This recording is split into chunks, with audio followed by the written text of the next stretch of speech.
Hello. Happy Friday, everybody. Oh, it has been a very long week, so this is good. Hi. I'm going to put a pinned comment in here while people are jumping on, and then we'll get started. I hope you guys are having an awesome week. I cannot even believe that tomorrow is July, so I don't even know when some of you are watching this, but it's probably July by the time you already are, which is crazy. Yeah, for some people, I don't know if you're in another, if you're not in the US, depending on where you are, it might be July already. This is so crazy. Okay.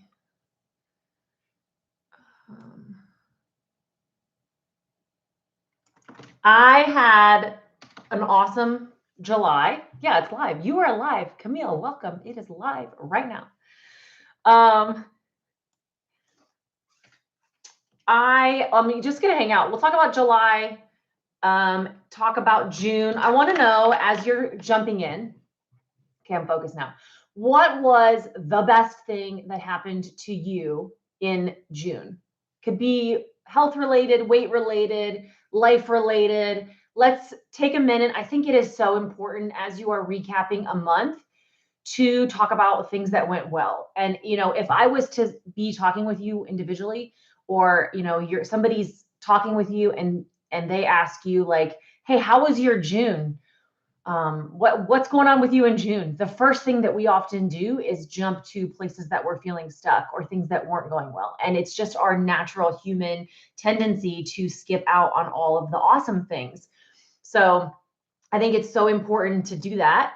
So put in the chat for me, what is the best thing that happened to you or for you or that you did for someone else in the month of June? I think that is so important. Frankie says, I found you and started Carnivore. That's exciting. Very exciting. My birthday, Abigail, happy belated birthday. Birthday was in June. Found a new therapist that I love. That's key. I think that's a wonderful thing. Finding somebody that you resonate with and that you love is so important. Started exercising again. Melissa said, that's me. I have been exercising consistently. What? May, I was doing 3 times a week. I started this after KetoCon. So I talked to you guys about it last month. And for the month of May, I was just exercising at home. My goal was 15 minutes, 3 times a week. Just do some squats at home, like do some body weight exercises, keep it really simple, not even for the purpose of exercise, more so for the point of creating the habit. That's what I needed the most help on, was like doing some intentional movement. So that's what I focused on for May. In June, I feel like I kicked it up a notch where I was like, exercising. I still am trying to do only a couple times a week. But in general, that has been the best part about June, is I feel like I have been consistently getting to the gym, taking classes. I am so much better when somebody is telling me what to do. When I'm at home and I'm doing squats and I'm like, okay, I'm tired. It's been 15 minutes. I'm done. But when I'm at the gym in a class, I am so much more diligent. I'll follow what they're telling me to do. So it's easier for me to do. What I think I need to get better at is exercising outside of the gym and outside of that class. So like when I'm traveling, actually still following through with it. So, making sure that I don't drop all of that off. Let's pin this comment for you guys. As people are jumping in, and I'm going to go back and read some more of these messages of things that went really well for you. Again, Mark said, started a new job. Wait, am I the only dude here? No, you're not, Mark. There's like 3%, guys. No, maybe 8%. You're not the only one. Chris is watching from the other room somewhere too, I bet, for a little bit. He's leaving to take the kids to jujitsu here shortly. Penelope does like a private jujitsu lesson on Friday nights, so they're going to head over there. New Mexico nurse says, my children took me out to dinner for my birthday. It was the best birthday of my life. I love that. Happy belated birthday.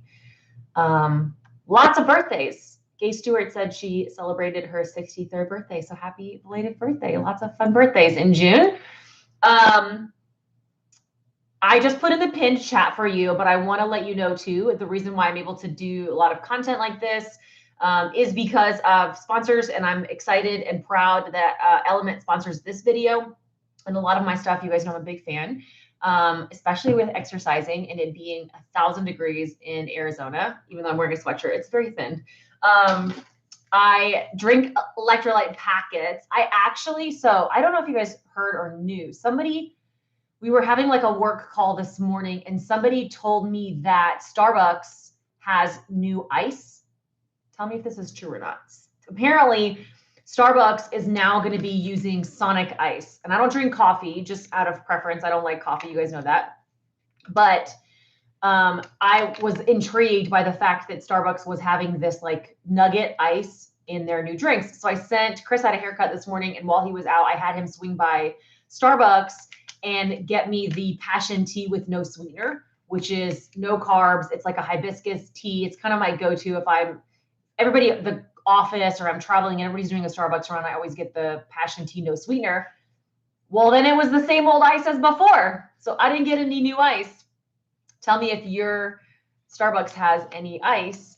But so I had this passion tea. It's really tart and good. I drank about half of it and then I filled the rest with water just to dilute it a little bit. And then I took a half a packet of the citrus element and I mixed it with that tart passion tea. And it was so good. Chris said it tasted like Kool-Aid. It was kind of like a lime fruit punch. The kids really liked it. So I'm going to see my mom soon and I'm going to do this. We're getting like that, or it's fun to put this in like a sparkling water. I think if everybody, especially like sitting by the pool or you're having a 4th of July party weekend thing, like mixing in some element with some sparkling water, maybe some tea or like unsweetened tea or something, this is going to give it like flavor, punch, like it makes you feel like you're having like a little cocktail type of thing. Or then in the mornings, I just use the unflavored, which can be salty tasting. You got to be aware of that. And I put it in 40 ounces of water when I travel. I don't know actually how many ounces this one is. This is what I use when I travel. I think this is only 30 ounces. I got my meat sticker on there, so all my coworkers know about it. But when I'm traveling or when I'm exercising, I just use the unflavored version because it's sodium, potassium, magnesium, all that good stuff. So Element is sponsoring this video. I'm going to put this. You can get a free sample pack. That's what I was going to tell you. You can get the free sample pack. Use the link that I just put in the pinned comment. And if you do any purchase, you can get this. I think too, I'm going to try next week the new summer grapefruit flavor in some sparkling water or mixing it with like that tea, just to give it some, like we're going to be traveling a lot. And if I'm wanting something like after a day or whatever, it'll be delicious. So Starbucks, Leslie asked, Starbucks has tea with no sweeteners. Yeah, you have to ask for it. I think if you order like a Starbucks refresher or if you order their passion tea, it comes with some kind of syrup in it. So I just ask for no sweetener. Ida said she loves the grapefruit. I know so many people who are stocking up a ton on the grapefruit. Rachel, have you tried it yet? Rachel said, just got my grapefruit element. I love that. So let me know if you guys have tried it. Got our big element order with the sample pack and got hooked on the chocolate, but you just had one packet. That's what's kind of cool. When you get the sample, you can try them all. And then they have a 100% money back guarantee. So it really, then you can at least know which ones you want before you go get a ton of flavors. You can try the sample pack and get them all.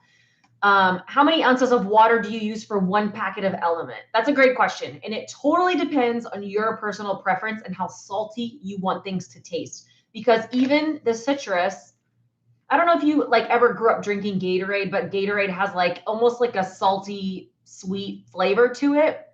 So if you were to put this in a water bottle, like a 16-ounce water bottle, it's going to have flavor and sweetness to it, but it's also going to taste salty. The unflavored version in a 16-ounce water bottle, it tastes like salt water. When I put it in 40 ounces and cold water, it really doesn't, I don't notice much of a salty taste. It kind of just tastes mineral. So if you are doing a cup of coffee, like don't put with 1 can of sparkling water or 1 cup of coffee, it would be way too salty for most people. This cup is the 40 ounce. It's huge. It's 40. It's like, it's unnecessarily huge. It weighs like 4.5 pounds. It's crazy. I don't take it out of the house much, or just in the cup holder of my car, simply because it's so big. When I travel, I use a smaller one.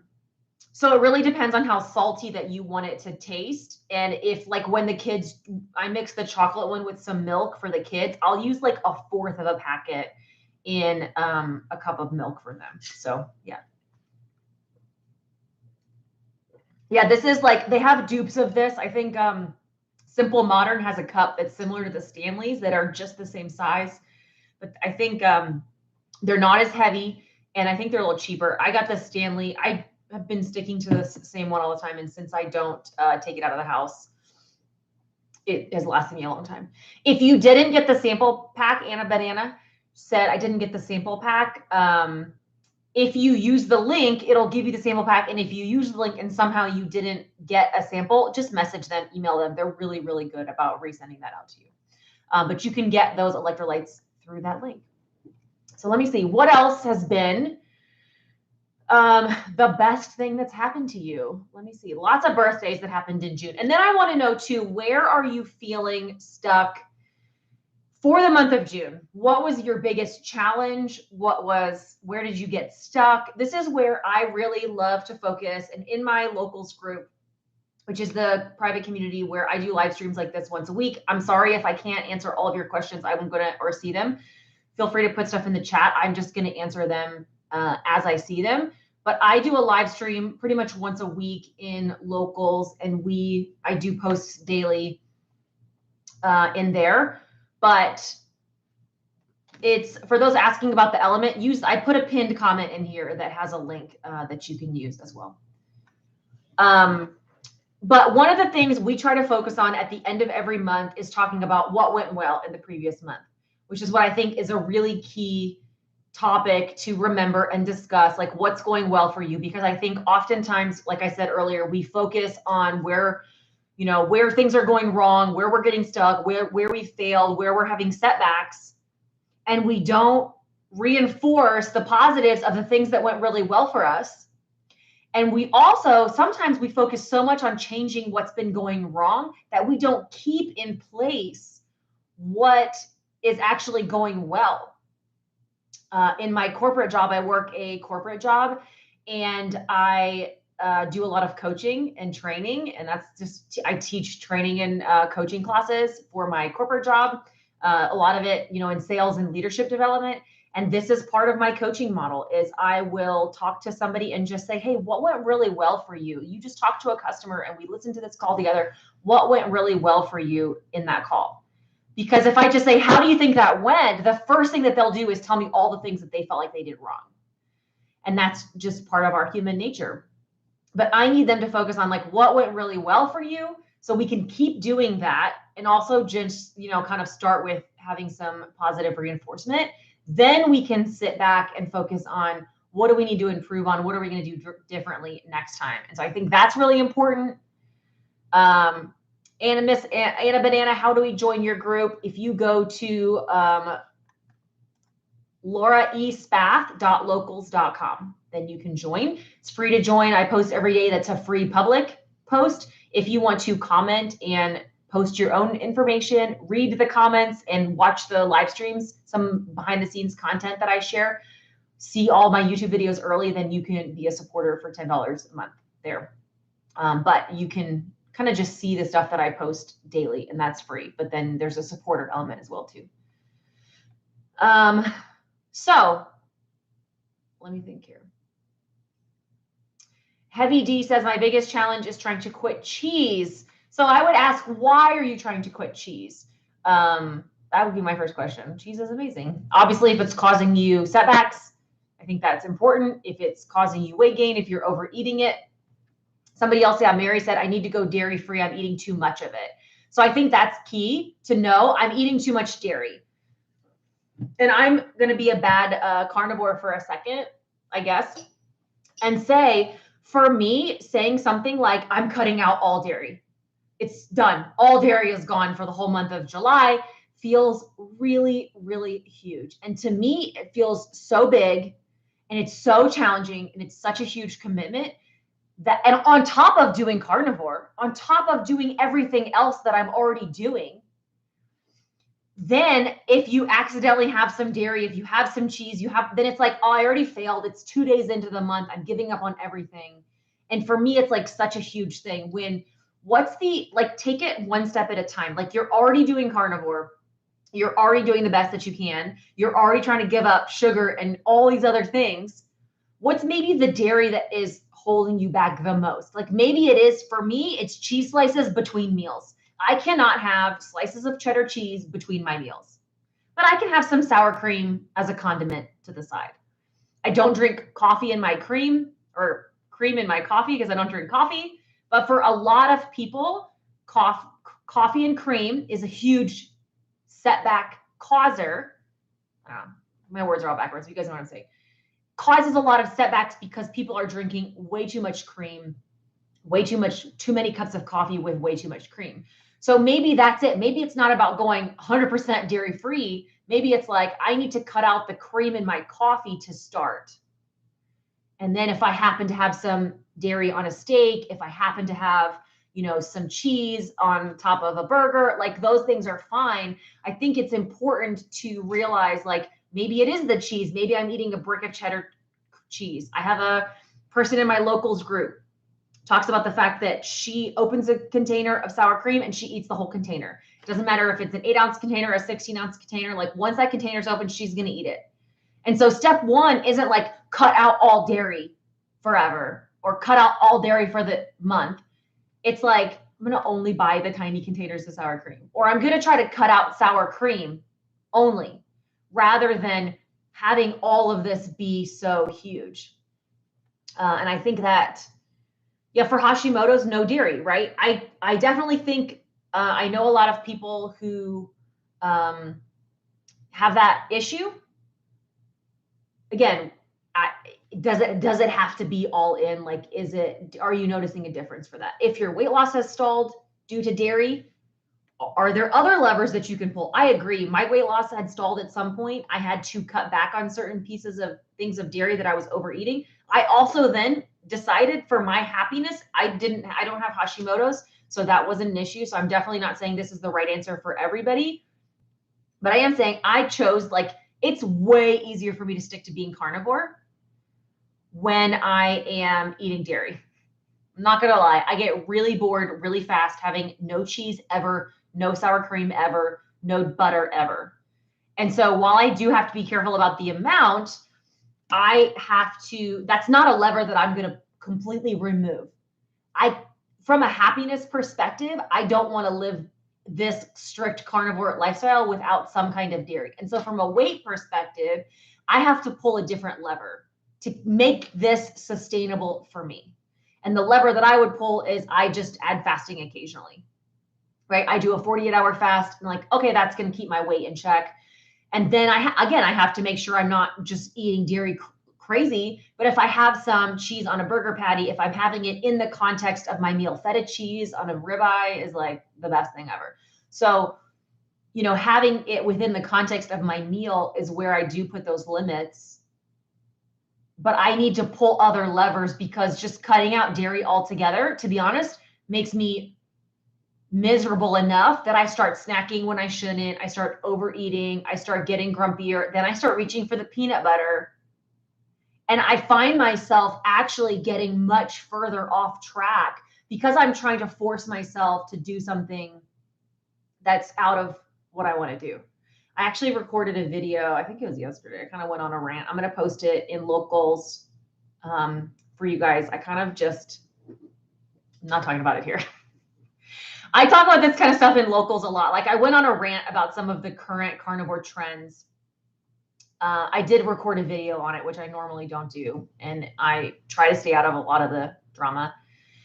I'm going to post it for locals supporters on Sunday, probably. And then I will post it publicly later in the week. But it's along those same lines. Like, why are we trying to push ourselves to such extremes? It's different, I think, if you have Hashimoto's, if you have an autoimmune condition and you're being told that that's what it is. But for most people, when it comes to weight loss, I would just say, like, what other levers can you pull? Like, what else can you do? Because here's the deal. I know it's hard to think that you're going to do this forever. I still can't tell you I'm going to do this forever because that's a long time. But you also have to think about being able to maintain it. This isn't like a quick 30-day weight loss hack fix where you can just do something crazy extreme for a month and then go back to doing what you were doing before. Because most of us ended up here because we can't do that. Most of us ended up here because we've tried every other extreme diet ever. And maybe it worked to lose 20 pounds, but the minute that that time frame was over, we went completely off the rails, or we gave ourselves permission to have that treat, or gave ourselves permission to have that cheat day, and we went completely off the rails and we never found our way back again. And so if you forced me to do something like that's makes me completely miserable, I'm just not going to do it. And so while I have to know my limits, I have to know what my boundaries are, I also have to figure out how am I supposed to do this all the time? And that is a challenge for sure. How many pounds a week is safe to lose? Totally different. That's totally going to be different. It depends on how much weight you have to lose. How are you doing it? Like sometimes people's bodies, like when I was at my heaviest weight, like 263 pounds, I could lose 20 pounds like that. But that doesn't, just because my body was holding so much water and I was eating so terribly that like to then lose 20 pounds. But then to keep it going, it really depends. I could turn around tomorrow and eat, I'm trying to think, like just eat something terrible and lose weight fast, but that doesn't mean that it's actually healthy. Or I could be eating nutrient-dense food. I could be implementing fasting when appropriate. I could be doing some exercise, and then my body sheds a bunch of weight, and that would be healthy. So I wouldn't say, I think you should just do what you need to do, make healthy, positive changes, and your body is going to shed the weight as, or not, I guess. Obviously, sometimes we have to pull different levers, but I'm just saying I wouldn't worry about losing it too fast as long as the way that you're doing it is still fueling your body. One of the biggest challenges that I think a lot of people have once they've kind of gotten to carnivore and they've gotten through those initial sugar cravings and they're fat adapted is they're not hungry. And a lot of times women especially undereat. I posted on Instagram the other day. I'm just kind of testing out. Again, sometimes you got to make changes in your life and your diet to hack things a little bit. I try to make very small changes. I'm not just going to radically change up my macros and my fasting window and my everything I'm eating all at the same time. So right now I'm trying to eat earlier in the day because I'm noticing that when I eat beef, I have to eat 2 meals a day now for the most part. Otherwise, I don't eat enough. And undereating is never a good thing. And it can cause you a lot of problems. Undereating and fasting are not the same things. And undereating over a period of time is not healthy for you and not helpful. And so I have to make sure that I can eat 2 meals a day. Well, when I eat a bunch of beef at night, if I eat dinner with the kids and I have like a steak or some ground beef bowl or just eat a bunch of beef, especially at night, beef has a lot of B vitamins in it. That gives you a lot of energy. And I find that I'm actually like too wired up to go to sleep. And I have a harder time falling asleep at night. And when I'm eating too late, the kids have jujitsu. Sometimes people are like, hey, just eat earlier. Well, I work a job and my kids have activities and like sometimes it's just not possible. I plan ahead. I try to make adjustments, but this is like my whole day isn't just eating and cooking and like optimizing my health. Like I have as all of you do, have a very busy life. And so sometimes, the Penelope has jujitsu tonight from 6 to 7. They're not going to get home until 7:30. So if I sit down and eat dinner with the kids, I'm going to be up all night because of that. So I actually ate before this live stream. I had a break. I finished my meetings for my corporate job, thankfully, a little early today because it's Friday and everybody like cuts out a little early on Fridays. And I made some of the cheeseburger meatballs. I've been super obsessed with those. I've eaten them 3 days in a row now. And so I ate them earlier in the day. I forget where I was going with all this. Oh, the point is I'm trying to eat dinner, or I'm trying to not eat dinner later. So undereating. Okay. I ate the other day a bunch of eggs and bacon. So I had 3 eggs for like a 9 o'clock meal, 3 eggs and 10 pieces of bacon. Okay. Well then, or actually I think it was to 7:30 in the morning. It was like a true breakfast. It was 7:30 in the morning. I had worked out already. I went and did like a 5:30 workout class, which is like, who am I? 7:30, I had 3 eggs and 10 pieces of bacon, which is a big meal. That meal is like 600 calories. Okay. Then lunchtime rolls around. I am nowhere near hungry for lunch. 1 o'clock comes around, not hungry. 2 o'clock comes around, I am not hungry. I could have very easily not eaten that entire day because I was stuffed first thing in the morning. But that's like 700 calories, 700 calories. There's no way that that's enough food. I had exercised that day. I had been working, running around with the kids. Like, it's hot here. There is no way that that's enough food to sustain anybody, let alone an active person throughout the day. And even though I wasn't hungry, I still needed to eat another meal. Okay. So I shared that on Instagram. A lot of people were saying, just eat less for breakfast, which is true. But the problem is you're eating less, which means you have to eat more later in the day. Also, this is part of the brokenness of me. Like, if I'm going to start eating, I'm not going to stop until I'm really full. Okay. So eating like 2 eggs and 4 pieces of bacon, that's just like a snack. That's like going to tell my body, keep eating, keep eating. And this thought in my brain of like, you need to eat more is never going to go away until I feel full. So this moment of me sitting down for a meal and feeling really full that's part of my broken brain still. And my relationship with food is that I don't know how to stop eating until I'm full, which is why mentally I love eating 1 meal a day. I wait till lunch. I'm really nice and have a good appetite. I sit down and I eat until I'm really stuffed, and then I don't eat the rest of the day. But like, physically, I just can't eat. And that worked for me for a very long time. And I think that's a fantastic option. If you are eating adequate calories and you're losing weight, those types of things, then that's a fantastic way to lose weight. Chris still does that to this day. And it's been 5.5 years that we've been doing carnivore. He still eats typically 1 meal a day. Now we go on vacation, maybe he'll mix that up a little bit, and he's flexible if needed. But he sits down, he eats 2 pounds of steak, and then that's it for the day. I wish I could do that still, but I just can't. And then I end up under eating. And when people are under eating, their metabolism slows down. They experience hair loss issues. Their energy levels tank. Their hormones start tanking. There's so many negative things that can happen from under eating consistently. It's different than fasting, right? But under eating consistently causes all of those things to start tanking down. The difference with fasting is you're eating an adequate amount, you're eating an adequate amount, you're eating an adequate amount. Oh, you skipped a day, and then back to eating an adequate amount again.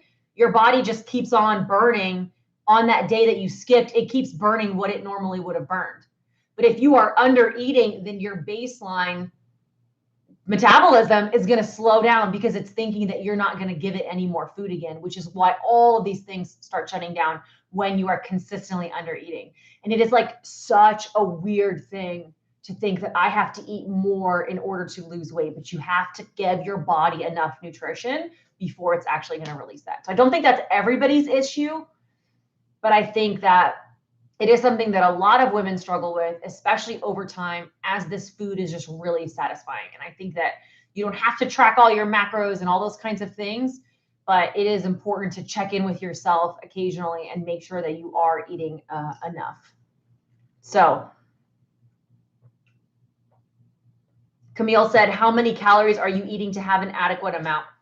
That I don't know. I'm not a calorie expert. I really don't pay attention to that specifically.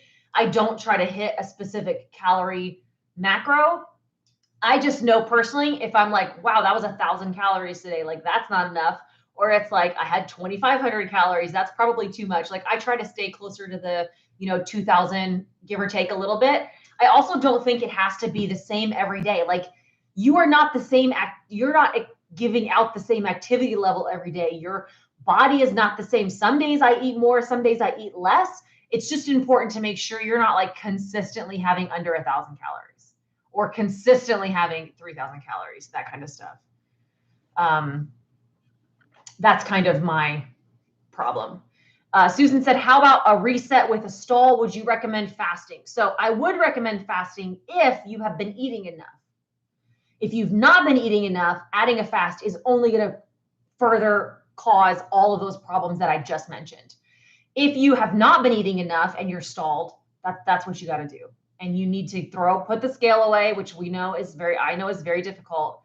Put the, I'm going to talk about that comment in a second. Put the scale away for a couple of weeks because your body's going to have to like eat more. And then once you've been consistently eating enough for a couple of weeks, that's when I would add the occasional fast, those types of things. I did experience hair loss when I was doing carnivore. I have a video about that. I was like when I started doing keto and I was doing carnivore, and it was the main reason for me is 2 reasons. And I addressed it in that video. It's an old video, but it is under eating protein. I was so worried about my keto macros that I was eating 50, 60 grams of protein a day. And I think that was the number one reason why my hair was falling out. And then also I had just lost 100 pounds like relatively quickly. And any big change your body goes through, women after they have a baby, right? All of these big changes that your body is going through, your hair tends to shed. That has happened to me previously. I also went vegan many years ago for like 6 months and all my hair started falling out. I was having a lot of other health issues at the time as well, but I experienced a lot of hair loss. And again, I was under eating protein also at the time. I think that's my biggest concern. I saw some comments about the high fat thing. It's because for me at the time, again, I was so concerned about hitting those perfect keto macros of the 70% fat and the 20% protein that I ended up under eating protein. So I think that is it's true. I mean, there is any big change that your body is going through. You have a serious car accident. You have the death of a significant person in your life. Any big traumatic experience in your life, your body responds by shedding some hair. That can happen to a lot of people. But I think that under eating causes body stress, and that also can cause hair loss as well, which is why I think it's important to make sure that you are eating enough protein and just enough food in general. Typically, hair loss is delayed, so you're not gonna like eat more protein and then see that hair loss stop. Like for me personally, it's been like 3-month phases where it's like you're doing something for 3 months, then your hair starts to fall out, and then you make the correction, and you're not gonna see it stop falling out for like another 3 months, and then maybe new growth. Like it tends to be very behind. It's not like, you do something and then your hair falls out a week later. People, when they got sick in 2020, I don't know, I get this video demonetized. I don't know what you're allowed to say anymore. But then a lot of people, a few months after that, had hair loss. Again, just anytime that stuff happens. I got my hair done yesterday, so fresh from the salon today. What types of things do you offer in your community? So in Locals is just like it's kind of like a private Facebook group, but outside of Facebook. So a lot of people that are in there don't have social media. They're not on Instagram. They're not anywhere else. Like, it's just nice that it's outside of all social media. And it's kind of like a Facebook feed where you post and I post, and then you can kind of post and chat and meet other people and that kind of stuff. I post every day in there for free, like a good morning motivational ask questions kind of post, usually like talk about what's going on with me and ask what's going on with you guys. And then that's all free. If you want to see, post your own stuff, answer questions, and like ask me questions directly, then you can be a supporter, which is $10 a month. And then I put all my YouTube videos in there early. And then I do a live stream in there once a week, just like this. And I barely have read any comments. I'm not going to lie. I can't talk and read comments very well at the same time. In Locals, that group is much smaller. I answer every single question that's posted. We do those live streams weekly, and I can answer everything and every question. And it's just, honestly, it's just a way for me to be able to get to know you guys more, and you can have direct access to all of that. And then I try to do, like I do actually on my live streams, like once a month, I'll do a giveaway. I kind of just like grab a lot of my favorite stuff and do giveaways and stuff like that. So yeah. Do I eat sardines? No. I would never. Okay, let me see. Let me catch up a little bit. How are you? Okay, I'm sorry. I totally missed all of this things of where are you guys struggling? So let me scroll back a little bit, but tell me, or you can post it again now. I filmed a video over the last couple of days, 2 videos actually. Never been more productive in my life than this week. So I have a video that's like me going on a rant. I'm going to put that one up first. And then I did all my favorite air fryer recipes. Like I say recipes loosely because I really don't, you guys know I don't like do recipes other than just like I cook meat, maybe add some spices. So I did all of my favorite stuff that I cook in the air fryer. It ends up being like 5 or 6 things. And so I'm going to do that video will come out. So those are the first 2 videos that are going to come out in July. I'm never this proactive, which is awesome.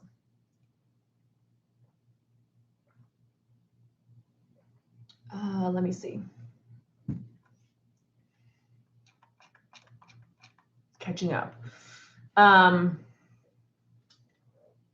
Yeah, eating meat is very satisfying. That's why I don't think I could eat enough of it. That can be true. I would wonder, like, what else do you eat that's not meat? Because I would say those things are not going to give you a lot of nutrients or calories, that type of thing. For me, like, you know, you guys know I love eating multiple meats in one meal.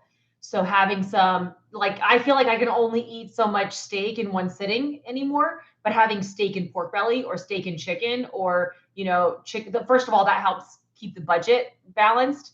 And then also it helps to like mentally give me some variety. Stephanie says, any idea what to do when salt causes inflammation? I was taking Element and it made me have no ankles. So something, first of all, I would wonder if, and I don't know, are you eating any carbs? Are you eating anything that's causing you, like sweeteners, anything that's causing you to not be, like to be holding water weight, right? Carbs are carbohydrates and they make you literally hold water and hold all of that carbs with you, which is why when people go keto or carnivore, they tend to drop weight, flush that water weight out pretty quickly, which is where the headaches and stuff come from because your body's like flushing out all of that water weight. So that's why like people talking about salt is bad for your blood pressure. Well, it's the combination of salt plus carbs is what the blood pressure issue, right? If you are holding a bunch of water and you add a bunch of salt, which is causing you to hold more water, then that is going to be a negative thing. If you're not eating the carbs, then your body is flushing out maybe too much water and it needs to stay hydrated by keeping a little bit of that salt, which is the element and that kind of stuff. So I would say maybe there's something that's causing you to hold water. Are you eating something that's has fiber in it? Fiber is something else that like makes me hold a bunch of water, which is in a lot of keto treats. So even though something is labeled keto or low carb tortilla, that type of stuff, it can cause people to hold a bunch of water, and then salt might make them swell on top of it.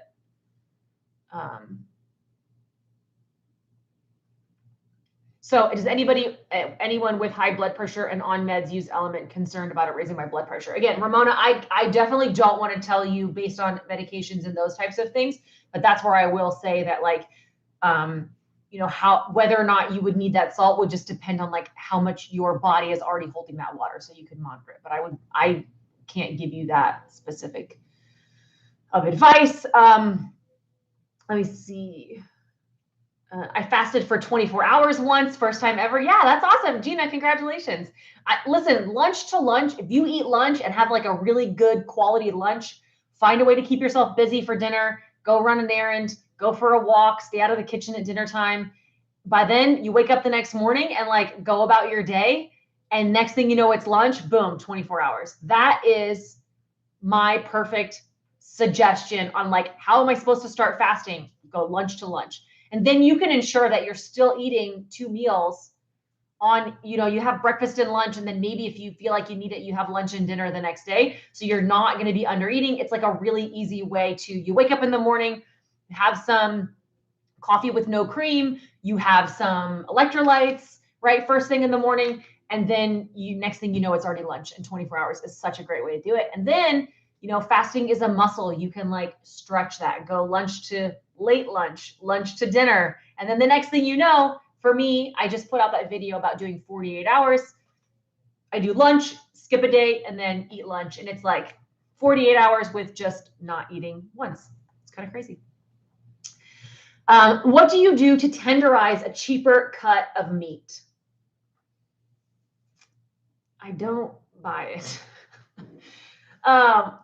This is the balance. I think it is an interest. Like, I would rather balance my budget by having chicken thighs, bone in, skin on chicken thighs, by having pork, which is also cheaper, and by having ground beef, which is also cheaper, and then mixing in something that's going to be more tender and delicious that I love. Buying steaks when they're on sale. But like, or I guess you could like put a roast in a crock pot or an instant pot. You know, you could break things down like that. But there are a lot of tough, like I would rather eat steak less often, like certain top sirloin cuts or like petite sirloins that you get at the grocery store that are kind of relatively cheap. Like to me, there's nothing you're going to do to make them taste great. You could put a bunch of butter on them or cheese on them. You could salt brine them the day before. You could sous vide them, but like it's still never going to be a quality steak. Rather than try to eat those cheap cuts of meat that I don't enjoy every single day, I would rather eat steak less often, but eat a chuck eye steak, eat a sirloin cap, that's the picanha, eat a New York strip or a ribeye, and stock up when those are on sale. And then to balance the budget, I would eat chicken. I would eat like half of that steak and some chicken or some pork belly or some eggs or something else that's cheaper. And then it's just like, it's not only does it taste better, but I'm just never going to maintain this way of eating if I have to force myself to eat a bunch of beef that I don't like, right? I would much rather have ground beef and have a taco bowl, or take some plain ground beef and salt and mix in a couple of runny eggs, and put some cheese in it. Like, now I'm getting hungry.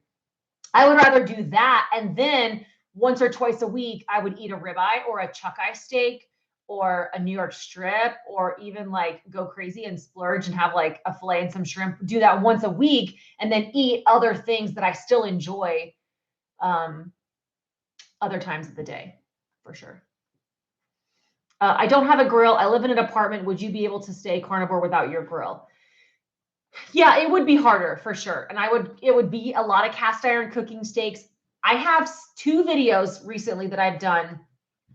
One of them was like on indoor cooking. I did 2 videos, and 100%, my last 2 what I eat videos were all done indoors. And I showed you what we eat when we cook inside and what I would do. So the what I eat, indoor cooking, and then there's another one that's like meal prep something, not the travel one, but the 2 before that. I'm gonna look it up. Then I just filmed this week all my favorite things that I make in the air fryer. Spoiler, it's not a steak, because I'm not gonna do that. But everything else I cook inside. So let me see here.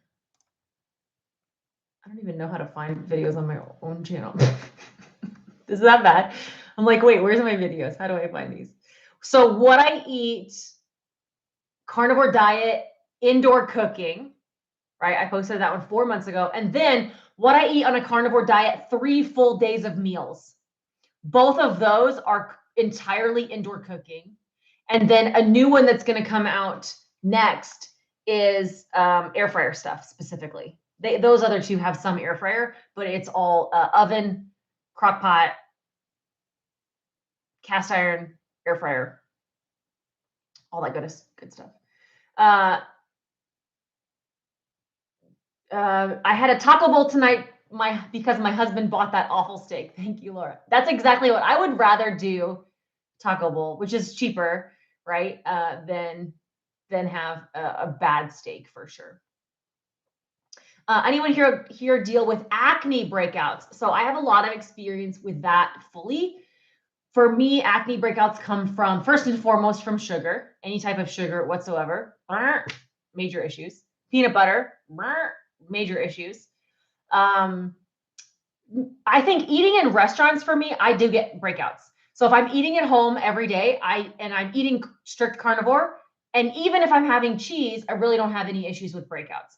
The minute I start going to a bunch of restaurants where maybe the cheese isn't as clean, they do use seed oils, those types of things, then I start to get, even though I'm being strict carnivore, it's like carnivore on the go, where I'm having maybe some pepperonis and some snacky road trip carnivore foods. I call it carnivore junk food, which is like, it's all approved, but it's like pork rinds and pepperonis and cheese and salamis and the deli meats and all that like carnivore junk food stuff. If I'm eating too much of that, or, look, seed oils is not a great thing. I'm not trying to say that they're good, but like, what am I going to do sometimes when I'm traveling? Like, I'm just not going to be able to avoid them 100% of the time, all of them forever. I do my best, but there's nothing you're going to do about it unless you just eat at home constantly. And my life does not let me do that, right? Remember, I live a real life.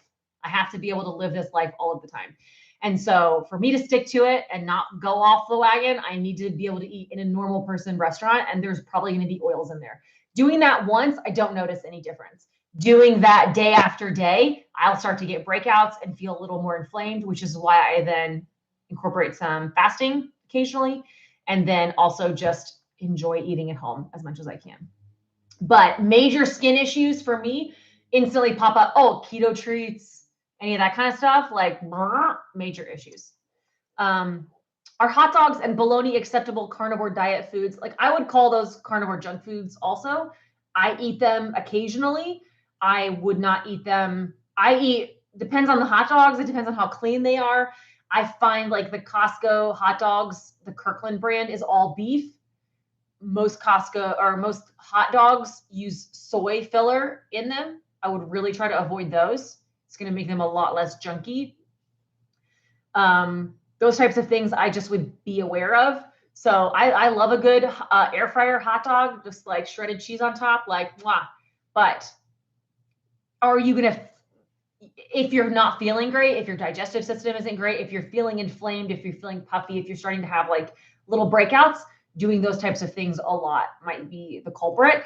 Anytime I'm feeling that way, it's just like, get back to being simple. Get back to being simple. Same thing with seasonings. I love seasonings. You guys know that. If I'm eating too many seasonings, then I get back to the basics. What seasonings do I use for my taco bowl? In my What I Eat on a Budget video, I talk about my own taco seasoning recipe that I got from just like some blogger mom on Pinterest. So I make my own seasoning most of the time. I will say that I use a packet sometimes, like I have bought the Redmond's taco seasoning before and I love it, but you use like half the jar. So sometimes it's a lot. I do love the Redmond one though. But I use, like I said, like for the whole family, I'm using it's an expensive amount of taco seasoning.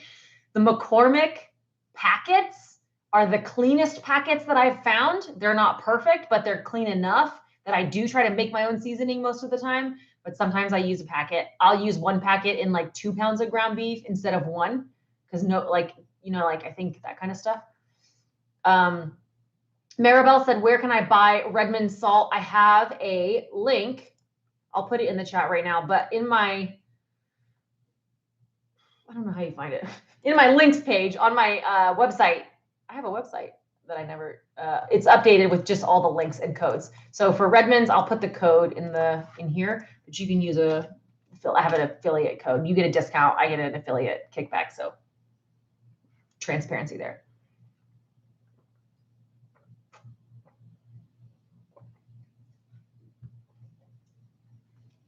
Okay, checking out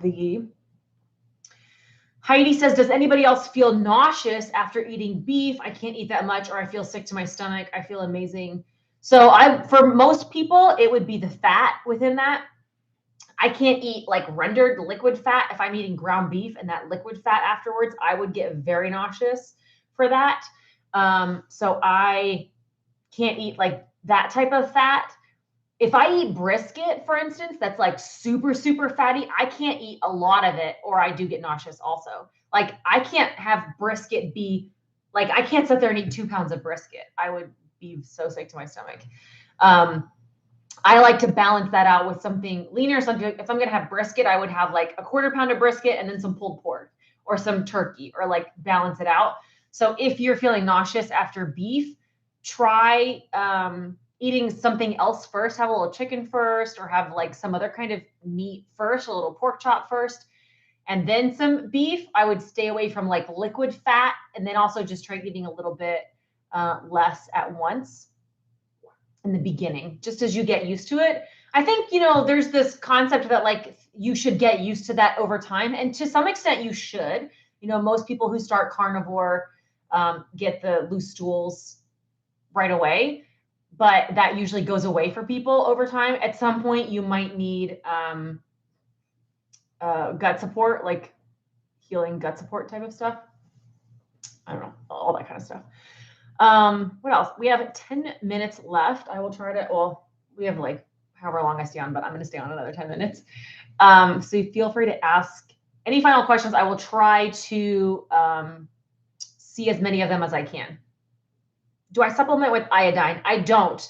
I know that Judy and I have talked about that on the podcast quite a bit. It is important for some people.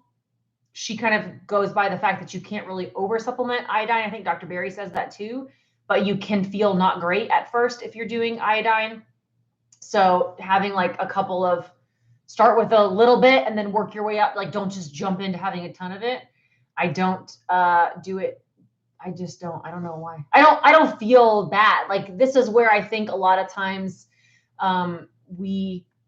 people start looking for issues or like over dissecting everything. And so I feel great and don't really have any issues. And so I haven't really looked into supplements, and I don't take any supplements other than electrolytes on a regular basis. Yeah, Madison, I travel to Texas so much for my job. She said, glad you mentioned that about the brisket. I always thought I was weird because if I eat too much brisket, my stomach hurts. To me, it's that rendered fat. I just cannot. If I go to a barbecue restaurant, you'll always see me get like pulled pork, or because it's just, we never cook brisket at home because nobody here can eat a lot at once. But it still is, it's just a lot in general. Hi, Miss Phoebes. I love it. She's in locals. Thanks for being here too. This is fun. They get to hear me rant all the time. That's where I do all my big deal rants, where I like go off about everything, just because it's a lot less people and it's private. So that's where I go on a rant. How much water do you drink daily 3 weeks in carnivore and these 100-degree days? I'm always sweating. So I don't know an amount. I probably drink way more than is necessary. I just have this thing. I love drinking cold, and I just like slurp everything down. I probably drink more than you need to. That's also why I add more electrolytes. When you are sweating a lot and when you are hydrating yourself, just drinking more water sometimes actually has the opposite effect of hydrating you if you're not supplementing with electrolytes, which is just to like bring it full circle, right? Element is sponsoring this video. I put a pinned comment in the chat. You can get a free sample pack to try out with any purchase. But that's where you will find that you need to drink less when you are adding proper electrolytes, and you should feel less thirsty. The more you sweat, whether you use this packet or like, I say this all the time, and I really make your own, right? Like, you can mix up. I'm just too lazy. And honestly, I want the flavor sometimes, but even these unflavored packets, I could mix up my own sodium, potassium, and magnesium and carry it around with me all the time. I've done it before. It is a lot of work. And so I want to throw this in my purse, and that's why I use the packets, and Element has that ratio already balanced. But make your own. You need some type of electrolytes in order to stay hydrated. If you feel like you're sweating and constantly thirsty, you can't drink enough water. If anything, you're counteracting that. The more water you drink, the more you're dehydrating yourself, because you're flushing all that stuff out as well.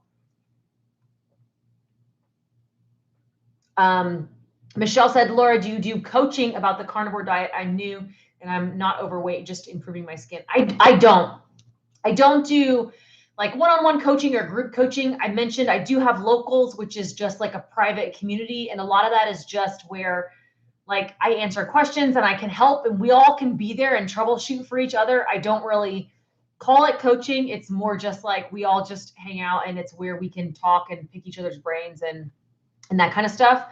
But it is lauraespath.locals.com. And yeah, it's fun. Just come hang out. It's a good time. I do live streams like this in there every week. What mascara are you wearing? I am always wearing, I don't know how to show you this more. The Tarte mascara. I usually use Tarte Maneater, which I love. Tarte Maneater. But I found a different one in my, it's like a, I don't even know what it is, but it's a Tarte one. But 90% of the time when I'm wearing mascara, it's the Tarte Maneater. But I found a different one that I had never tried before. Oh, it's the Lashes and Splashes mascara that I'm wearing today, which is also still Tarte. Jammer Travels, thank you very much for the super chat. Happy 4th, everybody. And he uses Zip Fizz. Yeah, what are you guys doing for the 4th of July weekend? This is my excitement. There's meat sales are finally back. All the wonderful things that are happening. I'm super excited. We're going to be traveling, but for the most part, I'm excited to like find meat sales. We always stocked up and all that kind of stuff. Skincare routine. Somebody said, what skincare routine do you use? I wish I could be like, oh, I just smear beef fat all over myself and this is natural. No, I use a lot of like normal, I'm sure terrible, toxic, whatever, normal Sephora makeup and skincare. That's all I got. I have not ventured into the world of natural skincare makeup. Like I have not got there in my life yet, to be honest. Like it's a leap for me. I'm doing the best that I can with food. I know Chris keeps telling me, and I said this last live, the live stream we did last time. I said, Chris has been trying to get me to do a like get ready with me video, and I haven't. And I just feel like it's a lot. That would be a lot to like film and edit. So maybe what I'll do next time is I'll do a live stream, do my hair and makeup and answer questions kind of all at the same time. And then I'm not having to like edit it and do all that kind of stuff. Same thing with, you know what, on Instagram, Jen said, Laura, how do you do your hair? It's so cute always. Today I slept on it and they did it at the salon yesterday. So don't judge how my hair looks today because it's left over from, you know how like salon hair looks good for 2 days, especially when you sleep on it. But I use a 1-inch curling iron normally. And yeah, that's all. On Instagram, that's what I thought. On Instagram, I have a highlights button that shows you some of my makeup and hair stuff. And I will try to do it on here at some point. Ooh, this is a good question, and it might be the last one we have time for. I got 2 minutes left. Then I got Penelope and everybody's at jiu-jitsu. I'm going to go to the sauna before they come back. And then we got to start. I got to like pack everybody's suitcases. If you're a mom and you know what that entails, is to like pack up the whole family. So I'm going to go to the sauna and take a deep breath before I do that. But who is more hardcore carnivore, you or Chris? That's a good question. I would say, no. I would say, I mean, I probably would say me, to be honest. Chris is more like,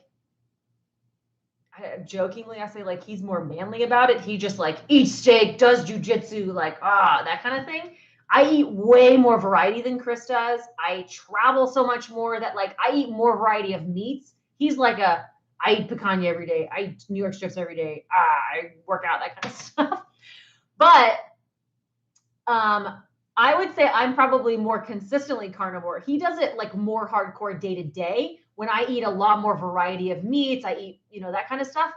But he does eat something not carnivore occasionally more often than I do, right? He'll have a couple of drinks, like low carb seltzer drinks, or he just got back from snowboarding and might eat something different for a day and then get right back to doing strict carnivore. So he's more like simple. I wouldn't even say strict because we both are strict, but he's more like dialed in 100% simple day to day, but then he's able to have other things occasionally.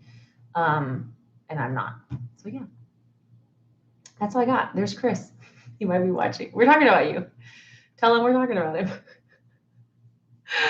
All right, that's all I got. Thank you guys for hanging out. This has been a really fun hour. I hope you had a good time. Watch the replay. It sounds like I'm just reading the chat right now. You guys all know each other. This is awesome. People from all over the place. I have a bunch of fun videos that are coming in June, hopefully. The next one that's coming out is like my little emotional rant. So we'll see how that goes over with everybody. And then we'll see if I am able to film some stuff on our family trip or not. I don't know. Usually that kind of takes away from everything. So I try to just like do family stuff and then like sit and talk to you guys on a different occasion. So we will see how it goes. But thank you for hanging out tonight. I hope you have a wonderful 4th and a wonderful holiday. Bye.